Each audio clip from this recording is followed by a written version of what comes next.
मित्रों, मैं महाराज कुमार गुप्ता दक्ष स्टडी परिवार में आपको स्वागत है। आप वीडियो को अंतिम समय तक जरूर देखें और आपके समक्ष हम बीपीएससी म्यूजिक टीचर के लिए बहुत ही महत्वपूर्ण और चुनिंदा प्रश्न लेकर के आए हैं। हम आशा करते हैं कि आप जहां से भी वीडियो देख रहे हैं वहां आप स्वस्थ होंगे, अच्छे होंगे, आपका तैयारी भी अच्छा चल रहा होगा। और प्रभु से मेरा यही विनती भी है कि जितने भी बच्चे बिहार बीपीएससी म्यूजिक टीचर के लिए तैयारी कर रहे हैं उनके सेहत और स्वास्थ्य सभी के सभी अच्छे रहें, ताकि एग्जाम का तैयारी आपका सही से हो सके। और बिना समय गवाए हुए आज का प्रथम प्रश्न है कि 7 स्वरों का होना किसमें आवश्यक है। 7 स्वरों का होना किसमें आवश्यक है? तो इसका आंसर है मित्रों थाट में। आंसर क्या है? थाट में। अगला क्वेश्चन है कि एक सप्तक में कितनी श्रुतियां होती है। एक सप्तक में कितनी श्रुतियां होती है? इसका आंसर टिक आउट करना है 22 अर्थात 22। एक और चीज कि आप हमारे साथ में बोलने की कोशिश कीजिए, इसीलिए हम देखिए क्वेश्चन को दोबारा बोलते हैं, ताकि एक बार क्वेश्चन बोले आप सुन लिए और दोबारा आप भी बोलिए मन में। देखिए ना कैसे का तो नहीं याद होगा, आपको 100% याद करवा देंगे हम।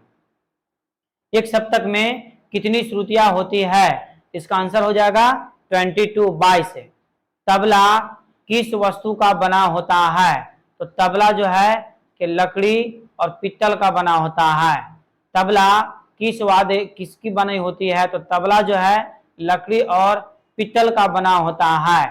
नेक्स्ट क्वेश्चन है कि तानपुरा किस वस्तु का बना होता है? तो तानपुरा आपको लकड़ी का सिर्फ बना होता है, जबकि तबला जो है कि लकड़ी और पीतल दोनों उसमें जड़ा जाता है।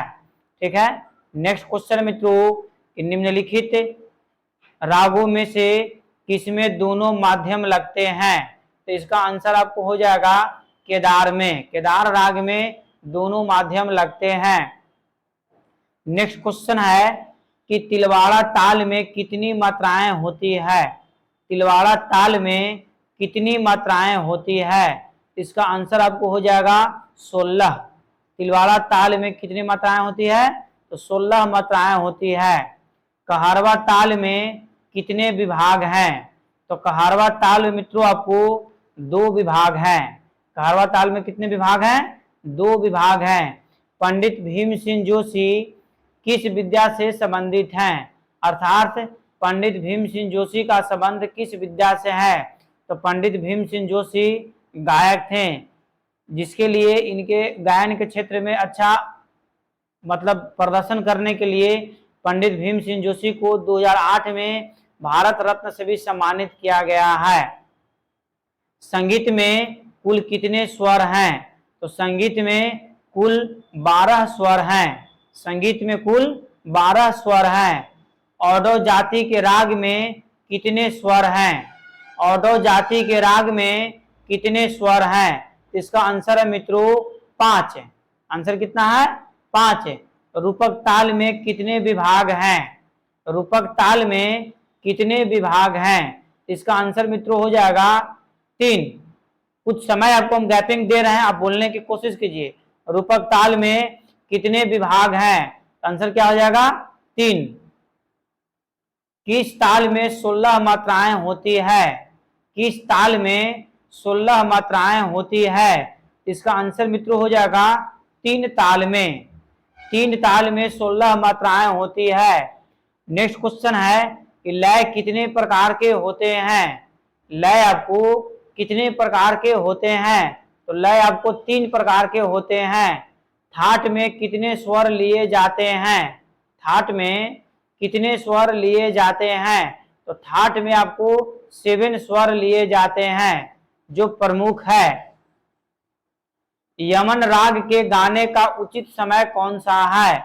मतलब यमन राग किस समय में गाया जाता है? या फिर पूछ सकता है कि यमन राग किस समय गाया जाता है? इसका आंसर आपको हो जाएगा प्रातःकालीन। प्रातःकाल यमन राग को गाया जाता है। इस प्रकार आप याद करने की कोशिश कीजिए। नेक्स्ट क्वेश्चन मित्रों कि तानपुरा में कितने तार होते हैं? तानपुरा में कितने तार होते हैं? इसका आंसर हो जाएगा मित्रों 4। आंसर कितना हो जाएगा 4। बांसुरी किस चीज की बनी होती है? तो बांसुरी किस चीज की बनी होती है? तो बांसुरी भी पीतल और बांस से बना होता है। पीतल से उसका माउथ जो होता है और जो उसका हॉल होता है उसको जड़ा जाता है, और बाकी संपूर्ण भाग उसका जो होता है बांस का होता है। तबला जो आपको हम बताएं कि लकड़ी और पीतल का बना होता है। ठीक है।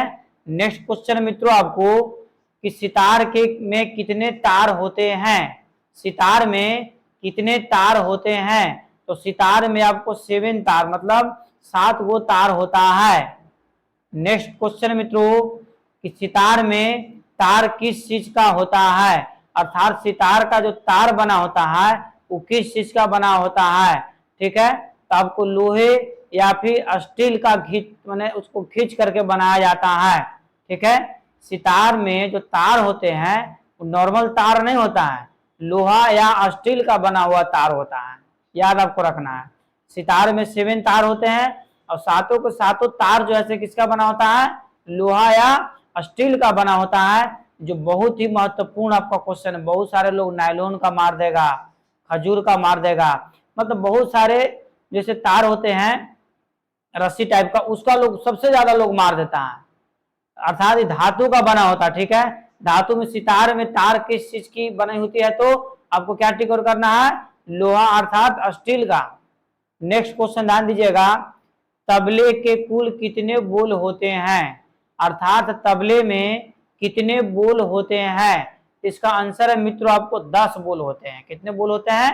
तबला में आपको कुल 10 बोल होते हैं। नेक्स्ट क्वेश्चन मित्रों कि ख्याल गायन में किस प्रकार के ताल वाद्य का प्रयोग होता है? तो ख्याल गायन में मित्रों आपको तबला का प्रयोग होता है। ख्याल गायन में किस प्रकार के ताल वाद्य का प्रयोग होता है? तो क्या टिक आउट करिएगा? तबला। नेक्स्ट क्वेश्चन मित्रों कि जल तरंग के प्याले किस वस्तु के बने होते हैं? इसका आंसर हम इसके पहले वाला वीडियो में बता चुके हैं कि चीनी मिट्टी का बना होता है। किसका बना होता है? चीनी मिट्टी का। जल तरंग का प्याले किस वस्तु का बना होता है? तो चीनी मिट्टी का मित्रों बना होता है। इस तरीके से आप याद किया कीजिए। अगला क्वेश्चन है कि सप्तसुलादी ताले किस संगीत में प्रयुक्त होता है? सप्तसुलादी ताले किस संगीत में प्रयुक्त होता है? इसका आंसर है मित्रों दक्षिण भारतीय संगीत में। दक्षिण भारतीय संगीत में। नेक्स्ट क्वेश्चन है कि ताल के 10 प्राणों में यति कितने प्रकार की होती है? ताल के 10 प्राणों में यति कितने प्रकार की होती है? इसका आंसर हो जाएगा मित्रों 5 प्रकार का। कितना हो जाएगा? 5 प्रकार का। नेक्स्ट क्वेश्चन मित्रों कि संगीत मृतम प्रवाह नामक पत्रिका का संपादन करने वाले संगीतज्ञ का नाम बताएं। अर्थात संगीत प्रीतम प्रवाह के लेखक कौन है? इसका आंसर बच्चों हो जाएगा विष्णु दिगंबर पलुस्कर। आंसर क्या हो जाएगा? विष्णु दिगंबर पलुस्कर साहब इसका क्या है आंसर? एक बार पुनः सुनिए। संगीता मृत प्रवाह, संगीता मृत प्रवाह के लेखक कौन है? संगीता मृत प्रवाह के लेखक कौन है? इसका आंसर क्या बताएं? विष्णु दिगंबर पलुस्कर। नेक्स्ट क्वेश्चन मित्रों कि पंडित सारंग देव कृत संगीत रत्नाकर ग्रंथ में कितने देशी तालों का उल्लेख मिलता है?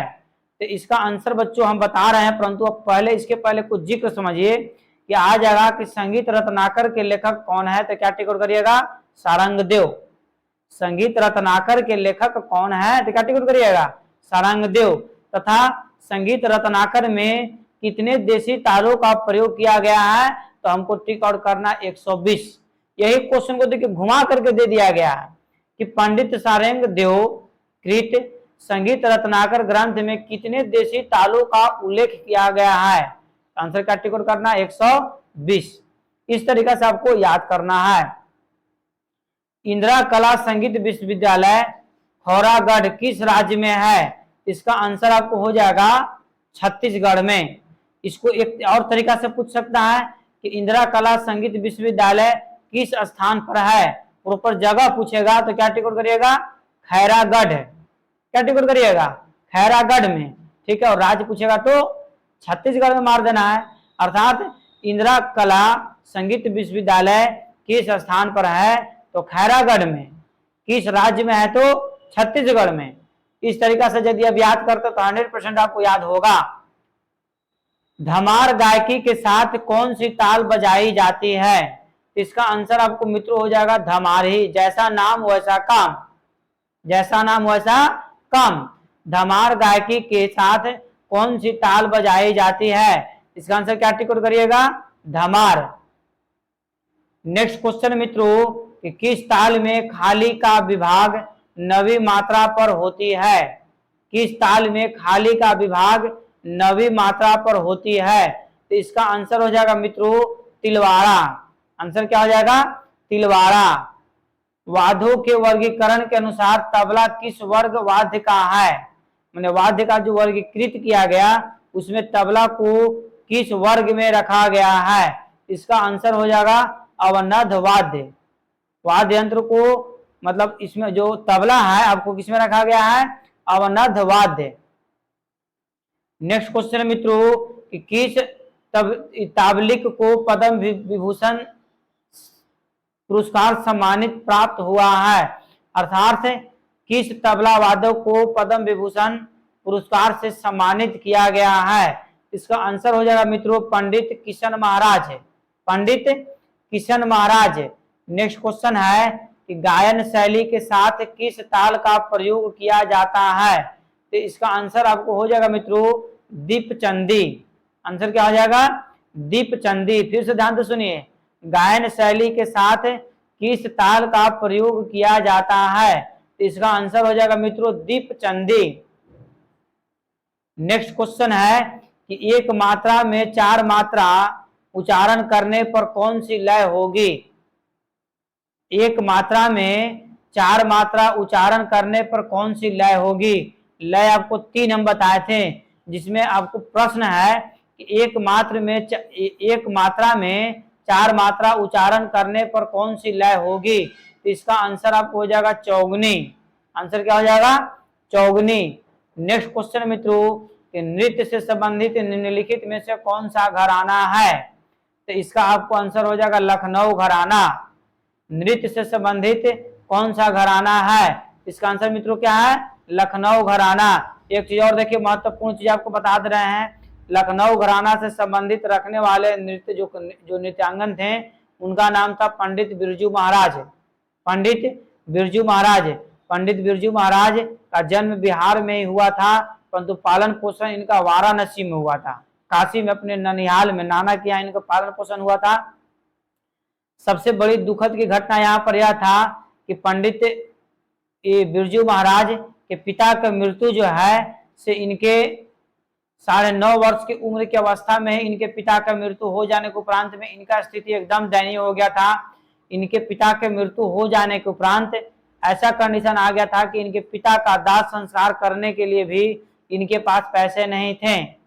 इन्होंने किसी तरीका से लाश को जलाया और अपने पिता को लाश को जलाने के बाद 10वीं से पहले एकम से लेकर के 10वीं तक के बीच में इन्होंने 2 प्रोग्राम किया नृत्य का, और प्रोग्राम करने के बाद इनको 500 रुपया मिला। उस 500 रुपया से इन्होंने अपने पिता का अंतिम संस्कार का विधि विधान निभाया। अब समझ सकते हैं कि इनके दिल पर क्या गुजरता होगा कि जिनके पिता का मृत्यु हो चुका है वह व्यक्ति दूसरे के मनोरंजन के लिए नृत्य कर रहा हो। अर्थात आपको यह बात इसलिए बताएं कि आपको नाराज होने की जरूरत नहीं है। बहुत सारे बच्चे ऐसे हैं जो एकदम टूट गए कि हमको तो बिहार स्टेट में रिजल्ट नहीं हुआ यार, फिर से पढ़ेंगे, पढ़ते रहिए आप, ठीक है। इस प्रकार नेक्स्ट क्वेश्चन आपका है कि भारत काल में मृदंग वाद्य को क्या कहा गया था, भारत काल में मृदंग वाद्य को क्या कहा गया था, तो इसका आंसर आपको हो जाएगा मित्रों त्रिपुष्कर। भारत काल में मृदंग वाद्य को क्या कहा गया था, आंसर क्या हो जाएगा त्रिपुष्कर। नेक्स्ट क्वेश्चन है कि पंडित वेंकटमखी द्वारा दिए गए स्वरों की संख्या कितनी है, आंसर कितना टिक आउट करेंगे 12, अर्थात मूल स्वर आपको 12 ही है। पंडित वेंकटमखी द्वारा दिए गए स्वरों की संख्या कितनी है, तो कितना टिक करिएगा 12। शास्त्रकारों ने एक सप्तक में कितनी श्रुतियां मानी है, अर्थात एक सप्तक में कितनी श्रुतियां होती है, कितना टिकट कीजिएगा 22 है। कितना टिकट करना है 22 है। धमार ताल में खाली का प्रयोग किस मात्रा पर होता है, धमार ताल में खाली का प्रयोग किस मात्रा पर होता है, तो इसका आंसर आपको हो जाएगा 8वीं मात्रा पर। ठीक है। नेक्स्ट क्वेश्चन मित्रों कि एक ताल में कुल कितनी तालियां होती है, तो 4 होता है। कितना होता है 4। एक ताल में कुल कितनी तालियां होती है, तो 4। नेक्स्ट क्वेश्चन मित्रों कि निम्न में से कौन ग्राम नहीं है, निम्न में से कौन ग्राम नहीं है, तो इसका आंसर मित्रों हो जाएगा मध्यम ग्राम। मध्यम ग्राम आपको ग्राम के अंतर्गत नहीं आता है। उस्ताद अलाउद्दीन खां क्या बजाते थे, उस्ताद अलाउद्दीन खां क्या बजाते थे, इसका आंसर बच्चों है सरोद। कुछ गैपिंग हम दे रहे हैं आपको, इसका आंसर क्या है सरोद है। नेक्स्ट क्वेश्चन है कि फैयाज खां का जन्म स्थान कहाँ है, अर्थात इसमें दोनों चीज हम डाल दिए हैं। क्वेश्चन सिर्फ आपको पूछ रहा है कि फैयाज खां का जन्म स्थान कहाँ है, तो हम ईस्वी भी डाल दिए हैं। फैयाज खां का जो जन्म हुआ है इनका जन्म 1886 ईस्वी में आगरा में हुआ है। यह बारीकी से याद कर लीजिए कि इनका जन्म 1886 ईस्वी में आगरा में। बिस्मिल्लाह खां का जन्म स्थान कहाँ है, ये तो आप लोग सभी कोई करीब जानते होंगे कि उस्ताद बिस्मिल्लाह खां का जन्म स्थान आपको हमारे बिहार के भोजपुर जिला के डुमरांव में हुआ है। कहाँ हुआ है, डुमरांव में हुआ है। अब इसका डेट जो आपको है 1908 ईस्वी में। कब हुआ है 1908 ईस्वी में। एक बार पुनः उस्ताद बिस्मिल्लाह खां का जन्म स्थान कहाँ है और कब हुआ था, तो उस्ताद बिस्मिल्लाह खां का जन्म भारत के बिहार राज्य के भोजपुर जिला के डुमरांव गांव में हुआ था। इनका जन्म 1908 ईस्वी में हुआ था। बिस्मिल्लाह खां का जन्म 1908 ईस्वी में हुआ था। अगला क्वेश्चन है कि लालजी श्रीवास्तव किस वाद्य के कलाकार थे, लालजी श्रीवास्तव किस वाद्य के कलाकार थे, इसका आंसर आपको देखिए तबला है। इसका आंसर आपका क्या है तबला। अगला क्वेश्चन है कि पुस्तक ताल परिचय के लेखक कौन है, ध्यान दीजिएगा। एक है राग परिचय, यह है ताल परिचय, दोनों अलग अलग एग्जाम में आपको कंफ्यूज कर सकता है। राग परिचय अलग है, राग मंजरी अलग है, यहाँ ताल परिचय हम दे रहे हैं आपको। पुस्तक ताल परिचय के लेखक कौन है, इसका आंसर है बच्चों आचार्य गिरीशचंद्र श्रीवास्तव, आचार्य गिरीशचंद्र श्रीवास्तव। नेक्स्ट क्वेश्चन है कि अमीर खुसरो का जन्म कब हुआ था, अमीर खुसरो का जन्म कब हुआ था, इसका आंसर है बच्चों 1253 ईस्वी, 1253 ईस्वी 53। तानसेन का जन्म कब हुआ था, तानसेन का जन्म कब हुआ था, देखिए यहाँ पर थोड़ा सा बारीकी से ध्यान देना है। अमीर खुसरो साहब का जन्म 1253 ईस्वी में हुआ था, जबकि तानसेन का जन्म 1532 ईस्वी में हुआ था। ये क्वेश्चन बहुत ज्यादा बच्चों लोग को कंफ्यूज करता है, इसलिए आपको पुनः एक बार सुन लीजिए। अमीर खुसरो का जन्म आपको जो है 1253 ईस्वी में है, अमीर खुसरो का जन्म 1253 ईस्वी में, जबकि तानसेन का जन्म 1532 ईस्वी में है। नेक्स्ट क्वेश्चन बच्चों कि तानसेन का बचपन का नाम क्या था, तानसेन का बचपन का नाम क्या था, इसका आंसर आपको हो जाएगा तन्ना मिश्र। तानसेन का जन्म हुआ था 1532 ईस्वी में और इनका बचपन का नाम क्या बताएं तन्ना मिश्र। इस तरीका से आप याद कीजिए। गुलाम नबी सौरी ने किस गायन शैली को जन्म दिया था, गुलाम नबी सौरी ने किस गायन शैली को जन्म दिया था, इसका आंसर आपको हो जाएगा उप्पा। कौन सी शैली का, उप्पा। अगला क्वेश्चन है कि अकबर के दरबार के नवरत्नों में इनमें से कौन से जाने जाते थे, इसका आंसर हो गया तानसेन। आंसर क्या है तानसेन। तानसेन का बचपन का नाम क्या बताएं तन्ना मिश्र। और इनका जन्म कब हुआ था? 1532 ईस्वी में। इस तरीका से क्वेश्चन को आप रिपीट कर करके याद कीजिए, कभी नहीं भुलाइएगा। गुरुदेव श्री टी.एन. पटनायक क्यों जाने जाते थे? मतलब गुरुदेव श्री टी.एन. पटनायक का संबंध किस वाद्य यंत्र से था? इसका आंसर आपको हो जाएगा वायलिन वादन। आंसर क्या हो जाएगा? वायलिन वादन। नेक्स्ट क्वेश्चन है कि अमीर खुसरो क्यों जाने जाते थे? तो अमीर खुसरो का संबंध जो था वो कंठ संगीत से था। किससे था? कंठ संगीत से। बार बार वैसे याद कीजिए कि अमीर खुसरो का संबंध किससे था? तो कंठ संगीत से। भारतखंडे संगीत शास्त्र की रचना किसने की है? भारतखंडे संगीत शास्त्र की रचना किसने की है? इसका आंसर आपको हो जाएगा पंडित विष्णु नारायण। पंडित विष्णु नारायण। नेक्स्ट क्वेश्चन है, बारीकी से ध्यान दीजिएगा कि मृदंग केसरी उपनाम से प्रसिद्ध कलाकार कौन थे हैं? अर्थात कौन से ऐसे कलाकार हैं जिनको मृदंग केसरी के उपनाम से सम्मानित किया गया है? इसका आंसर आपको हो जाएगा कुदऊ सी पखावजी। कुदऊ सी पखावजी। बारीकी से एकदम याद कीजिए, किस कलाकार को संगीत सम्राट की उपाधि से प्राप्त हुआ है?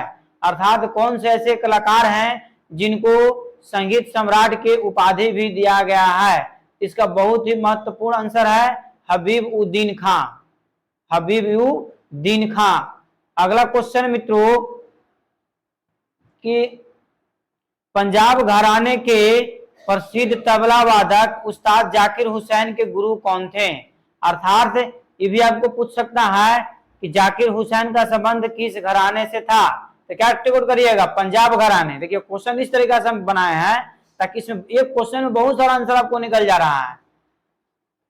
ये प्रसिद्ध तबला वादक जाकिर हुसैन का संबंध किस घराने से था? तो पंजाब घराने से। जाकिर हुसैन साहब क्या बजाते हैं? तो तबला बजाते हैं। ठीक है। और जाकिर हुसैन साहब के गुरु कौन थे? इसका आंसर आपको अलार खां। देखिए 4 क्वेश्चन, एक क्वेश्चन से 4 क्वेश्चन आपको रिमेंबर करवा दिए। इसी तरीका से आप भी याद कीजिए, तब आपको 100% याद होगा। अब्दुल करीम खां क्या बजाते थे? अब्दुल करीम खां क्या बजाते थे? इसका आंसर आपको है सारंगी। इसका आंसर क्या है? सारंगी। एक चीज और देखिए, बहुत महत्वपूर्ण सूचना आपको बताने जा रहे हैं। कुछ लोगों का फोन आया हुआ था कि सर हम याद करते हैं परंतु याद नहीं होता, भूल जाते हैं। बस उसका सिंपल सा तरीका, जो तरीका आपको बतला रहे हैं कि जैसे वीडियो का बार बार देखिए। जैसे कहने के मतलब एक बार हम वीडियो को देख लिए और याद हो गया, और पुनः अगले दिन या 2 घंटा 4 घंटा बाद पुनः वीडियो को प्ले करके और हम इसी थोड़ा सा 2-4 सेकंड गैपिंग देते हैं। जैसे मान लिया जाए हम ऐसे गैपिंग दिए कि अहमद जान फिरकुब क्या बजाते थे, थोड़ा सा हम गुरु के, तो आप आंसर तुरंत दे दीजिए। यदि एक बार आप वीडियो देख लिए तो आंसर तुरंत दीजिए, देखिए कि सर आंसर बताएं कि नहीं बताएं।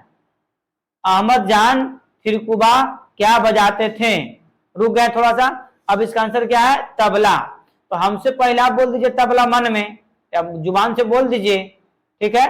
तो इसका आंसर क्या हो जाएगा? तबला वादक है। भारतीय संगीत में विष्णुदय किसे कहते हैं? इसका आंसर आपको हो जाएगा विष्णु दिगंबर पलुस्कर साहब को और पंडित विष्णु नारायण भारतखंडे साहब को। अर्थात ए और बी दोनों है। ए और बी दोनों जो है से भारतीय संगीत में एक सूर्य प्रकाश की तरह उभरे और पूरे भारत में संगीत का प्रचार पूर्ण रूप से करने में इनका बहुत ज्यादा योगदान है। स्वामी हरिदास संगीत सम्मेलन कहाँ आयोजित होता है? इसका आंसर आपको हो जाएगा मुंबई में। इसका आंसर क्या हो जाएगा? मुंबई में प्रत्येक वर्ष मनाया जाता है। स्वामी हरिदास संगीत सम्मेलन कहाँ आयोजन किया जाता है? तो क्या टिकट करिएगा? मुंबई, महाराष्ट्र में। अगला क्वेश्चन है, उस्ताद अलाउद्दीन खां को क्यों जाने जाते हैं? अर्थात उस्ताद अलाउद्दीन खां का संबंध किस वाद्य यंत्र से है? इसका आंसर आपको हो जाएगा सरोद से। सरोद वादन के लिए ही प्रसिद्ध है। नेक्स्ट क्वेश्चन है बच्चों आपको कि कवि विद्यापति कहाँ के थे?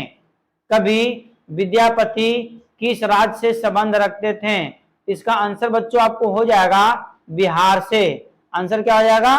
बिहार से। नेक्स्ट क्वेश्चन ध्यान दीजिएगा कि पुस्तक तबला शास्त्र के लेखक कौन है। देखिए अभी हम बताए थे ताल परिचय, अभी है पुस्तक तबला शास्त्र के लेखक कौन है। इसका आंसर आपको है मथकर गणेश गोलबोले। मथकर गणेश गोलबोले। इसे बहुत ही महत्वपूर्ण प्रश्न, इसे हाल आपको मिलने वाला नहीं है। नेक्स्ट क्वेश्चन है कि फिल्म दो आंखें 12 हाथ में किस कलाकार ने तबला बजाया है। बहुत ही अच्छा फिल्म है, इस फिल्म को आप एक बार देखिए। फिल्म दो आंखें 12 हाथ में किस कलाकार ने तबला बजाया है। इसका आंसर आपको हो जाएगा पंडित समता प्रसाद। पंडित समता प्रसाद। नेक्स्ट क्वेश्चन है कि पन्नालाल घोष का संबंध किस वाद्य यंत्र से है। तो पन्नालाल घोष बच्चों आपको बांसुरी वादक है। क्या बजाते हैं? बांसुरी बजाते हैं। उस्ताद बड़े गुलाम अली खां, उस्ताद बड़े गुलाम अली खां क्या बजाते थे। इसका आंसर आपको हो जाएगा यह एक तबला वादक थे। क्या थे? तबला वादक थे। अर्थात उस्ताद बड़े गुलाम अली खां का संबंध किस वाद्य यंत्र से है। तो क्या टिक आउट करिएगा? तबला। अगला क्वेश्चन है मित्रों कि उस्ताद अलाउद्दीन खां का जन्म कब और कहां हुआ था। देखिए इस वीडियो में हम क्या किए हैं कि हर डेट ऑफ बर्थ और उनका जन्म स्थान दोनों एक साथ ला दिए हैं। पिछले बार क्या किए थे कि अलग अलग दोनों को दिए थे, अब इस बार एक साथ इसलिए ला दे कि देखिए बारीकी से आपको याद हो जाएगा। उस्ताद अलाउद्दीन खां का जन्म कब और कहां। तो उस्ताद अलाउद्दीन खां का जन्म जो हुआ था कब हुआ था। तो 1870 में हुआ था। और जगह पूछ देगा, राज्य पूछ देगा तो त्रिपुरा, और ग्राम पूछ देगा तो शिवपुर, ग्राम पूछ देगा तो शिवपुर। अर्थात उस्ताद अलाउद्दीन खां का जन्म 1870 ईस्वी में त्रिपुरा के शिवपुर ग्राम में हुआ था। अब इस तरीके से याद कर लीजिए, उस्ताद अलाउद्दीन खां का जन्म 1870 ईस्वी में त्रिपुरा के शिवपुर ग्राम में हुआ था। अब जीवन में कभी नहीं भूलिएगा। नेक्स्ट क्वेश्चन मित्रों कि कंठे जी महाराज कौन से वाद्य यंत्र बजाते हैं। गुजर गए हैं बेचारे। पंडित कंठे जी महाराज कौन से वाद्य यंत्र बजाते थे। इसका आंसर आपको हो जाएगा तबला वादक है। अर्थात इसको एक रूप में और पूछ सकता है कि पंडित कंठे जी महाराज का संबंध किस वाद्य यंत्र से है। तो इसका आंसर आपको हो जाएगा तबला। नेक्स्ट क्वेश्चन है कि पंडित कंठे जी महाराज किस घराने के लिए प्रसिद्ध थे। अर्थात पंडित कंठे जी महाराज का संबंध किस घराने से था। तो इसका आंसर आपको हो जाएगा बनारस घराने। गिरजा देवी जो है ठुमरी जो ठुमरी से संबंध रखते हैं, तो गिरजा देवी का संबंध भी आपको बनारस घराने से ही है। नेक्स्ट क्वेश्चन मित्रों कि कंठे जी महाराज का जन्म कब हुआ था। कंठे जी महाराज का जन्म कब हुआ था। तो ध्यान दीजिए दिया हुआ है 1880 ईस्वी में दिया हुआ है। ठीक है, इसलिए आपसे रिक्वेस्ट है इस क्वेश्चन को आप गूगल पर सर्च मार करके थोड़ा सा आप क्लियर कर लीजिएगा कि कंठे जी महाराज का जन्म कब हुआ था। ऐसे अभी आपको हम क्लियर कर दे रहे हैं कि इसका जन्म स्थान इनका कब है, माने कहाँ इनका कब इनका जन्म हुआ था, आपको स्क्रीन पे हम शो कर देंगे। नेक्स्ट क्वेश्चन देखिएगा कि कंठे जी महाराज की मृत्यु कब हुई थी। तो कंठे जी महाराज की मृत्यु जो हुआ था 1 अगस्त 1969 ईस्वी को वाराणसी में हुआ था। अब इनका संबंध भी जैसे बनारसी घराने से था। अगला क्वेश्चन मित्रों कि अमर गायक तानसेन का गायन मंडप कहाँ है। अमर गायक तानसेन का गायन मंडप कहाँ है। इसका आंसर आपको है फतेहपुर सीकरी, आगरा में पड़ता है फतेहपुर सीकरी। नेक्स्ट क्वेश्चन है कि तानसेन का मजार किस नगर में स्थित है। तानसेन का जो मजार है वो किस नगर में स्थित है। मैंने भारत का बहुत ही महत्वपूर्ण और बहुत ही सुंदर शहर है ग्वालियर। तानसेन का मजार अर्थात मकबरा कहाँ स्थित है। तो क्या टिक करिएगा ग्वालियर। बारीकी से मतलब इसे याद करना है। नेक्स्ट किस राग में रे एवं घ कोमल लगते हैं। तो इसका आंसर मित्रों हो जाएगा भैरव।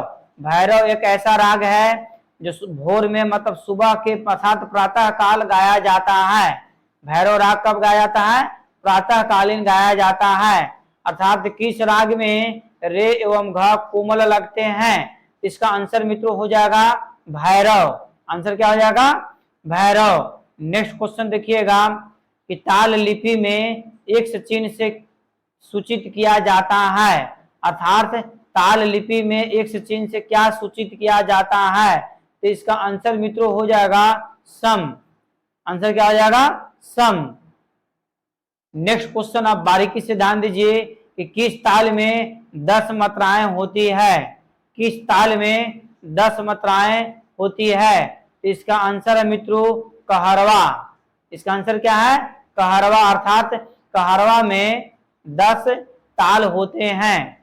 कहरवा ताल में 10 ताल होते हैं। ताल में दो चिन्ह का क्या मतलब होता है? जो ताल जो होता है, ताल में जो दो चिन्ह रहता है, दो, उस चिन्ह का मतलब क्या होता है? तो इसका आंसर आपको हो जाएगा दूसरी ताली। आंसर क्या हो जाएगा? दूसरी ताली। नेक्स्ट क्वेश्चन है मित्रों कि ताल लिपि में चिन्ह 0 से क्या सूचित किया जाता है? तो ताल लिपि में 0 से आपको खाली को सूचित किया जाता है। किसको सूचित किया जाता है? खाली से। और यदि आप वीडियो को देख रहे हैं तो कमेंट कर करके आप जरूर बताएं कि सर और ज्यादा वीडियो डाला जाए कि और स्लो मोशन में बोलें कि आपको आंसर देने के लिए और ज्यादा समय दें। ठीक है, आप कमेंट कर करके जरूर बताएं।